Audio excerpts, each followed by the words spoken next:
என் லைஃப்ல என்னோட ஏசப்பா ஆண்டவரோட பிள்ளைங்க மேலே கை வச்சா ஆண்டவர் என்ன செய்வார், ஆண்டவரோட பிள்ளைங்க மேலே கை வச்சா ஆண்டவர் என்ன செய்வாருன்றத இந்த குட்டி கதை வழியாக தெரிஞ்சுக்கலாம். இந்த விஷயம் நம்ம தாமஸ் அப்பாவுக்கு மட்டும் இல்லை, ஆண்டவரோட பிள்ளைங்களாகிய நம்ம எல்லாருக்குமே தான் பொருந்துங்க. எந்த நாட்டுக்கு வேணாலும் என்னை அனுப்புங்க, ஆனால் இந்தியாவுக்கு மட்டும் என்னை அனுப்பாதீங்கன்னு சொல்லி ஏசப்பா கிட்ட சொல்வார்.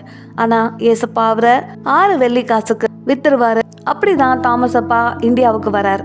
அது மாதிரி அவர் கப்பலில் ஒரு மர்ச்சன்ட்டோட சேர்ந்து வந்துக்கிட்டே இருக்கும்போது அவங்களோட கப்பல் ஒரு கரை ஓரமாக ஒதுங்கும். கரெக்டாக அவங்க இறங்கும்போது அந்த ஊரில் ஒரு பெரிய கல்யாணம் நடக்கும். ரொம்ப ஆரவாரமாகவும் மேலே சத்தத்தோடையும் அங்கே ஜனங்கள் எல்லாருமே அந்த கல்யாணத்துக்கு போயிட்டு இருப்பாங்க. அப்போது அந்த ஊரில் இருக்க எல்லாரையுமே அந்த கல்யாணத்துக்கு அழைக்கப்பட்டிருக்காங்க. யாராச்சும் போகலன்னா அந்த ராஜா கோச்சுக்குவார் அப்படின்னு சொல்லிட்டு தாமஸ் அப்பாவையும் அவர் கூட வந்தவங்களையும் சேர்த்து அவங்க கூட்டிகிட்டு போவாங்க. அவங்கள கூட்டிகிட்டு போய் ஒரு இடத்துல தங்க வச்சுருப்பாங்க. அப்போது அந்த இடத்துல அவங்களுக்கு தேவையான ஃபுட்டு, அவங்களுக்கு குடிக்கிறதுக்கு எல்லாமே அவங்க வந்து ப்ரொவைட் பண்ணுவாங்க. ஆனால் தாமஸ் அப்பா எதுவும் சாப்பிட மாட்டார், எதுவும் குடிக்க மாட்டார். ஏன்னா அவருக்கு அதில் எல்லாத்துலேயுமே இன்ட்ரெஸ்டே இருக்காது.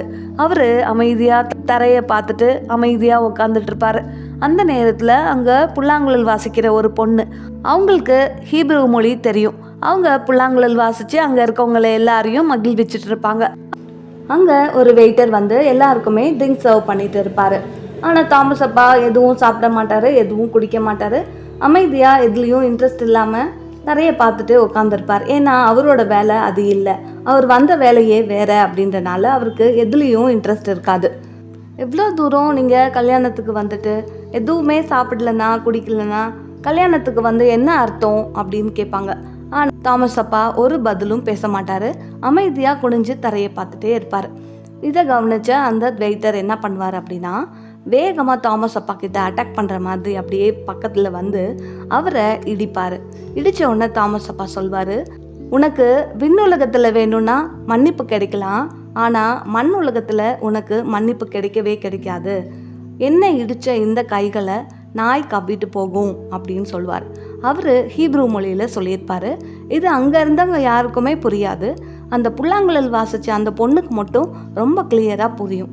அப்புறம் கொஞ்சம் நேரம் கழித்து இவர் தாமஸ் அப்பா பாட்டு பாடுவார். அந்த பாட்டெல்லாம் முடிஞ்சு கொஞ்சம் நேரம் அப்படியே அமைதியாக இருக்கும். அப்புறமா இந்த வெயிட்டர் வந்து தண்ணி எடுக்கிறதுக்காக கீழே இருக்கிற கிணத்துக்கு போவார். அவர் போகும்போது ஒரு சிங்கம் அவரை மேலே அப்படியே பாஞ்சி அவரை பீறி போட்டுரும். அப்போது அந்த சத்தத்தை கேட்டு நிறைய பேர் வந்து பார்ப்பாங்க.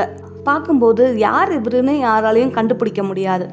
அவரோட கையை ஒரு நாய் கவ்விட்டு போகும். அப்போது அந்த கையை பார்த்து தான் கண்டுபிடிப்பாங்க, இது அந்த வெயிட்டரோட கை தான் அப்படின்னு சொல்லி. அப்போது தாமஸ் அப்பா சொன்னது அங்கே இருக்கவங்க யாருக்கும் புரியலனாலும் இந்த பொண்ணுக்கு புரிஞ்சிச்சுல்ல. தாமஸ் அப்பா சொன்ன மாதிரியே நடந்துருச்சுன்னு சொல்லிட்டு அந்த பொண்ணு அந்த கையில் இருக்க புல்லாங்குழல் அப்படியே உடச்சி போட்டுட்டு கத்திட்டு அவர் சொன்னது நடந்துருச்சு அப்படின்ட்டு அப்படியே ஓடி போய் எல்லார்கிட்டையும் சொல்லுவாங்களாம். தாமஸ் அப்பா சொன்னார், இது நடந்துருச்சு, அவர் நிச்சயமாகவே அவர் ஒரு பெரிய இறைவாக்கினர் அப்படின்னு சொல்லிட்டு ரொம்ப பயங்கரமாக அழுவாங்களாம். நம்மளும் ரைட்டியஸாக இருந்தோம் அப்படின்னா நம்மளோட உள்ளத்து விருப்பங்களை ஆண்டவர் நிச்சயமாக நிறைவேற்றி வைப்பார். தாமஸ் அப்பாவை அன்பு செஞ்ச அதே கடவுள் தான் நம்மளையும் அன்பு செய்கிறார். அவருக்கு கொடுத்த அதே மரியாதையும் அதே அன்பையும் நம்மளுக்கும் கொடுக்குறார். நம்மளோட மனசு சோர்ந்து போகாமல் நம்மளுக்கு எந்த துன்பம் வந்தாலும் அவர் பார்த்துட்டு அமைதியாக இருக்காமல் நம்மளுக்காக அவர் வழக்காடுவார்.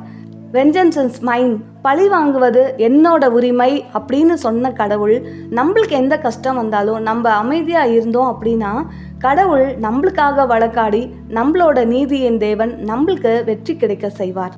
இந்த கதை த ஆக்ட் ஆஃப் தாமஸ் அப்படின்ற புக்கில் இருக்குது. நீங்களும் படித்து பார்த்து தெரிஞ்சுக்கோங்க.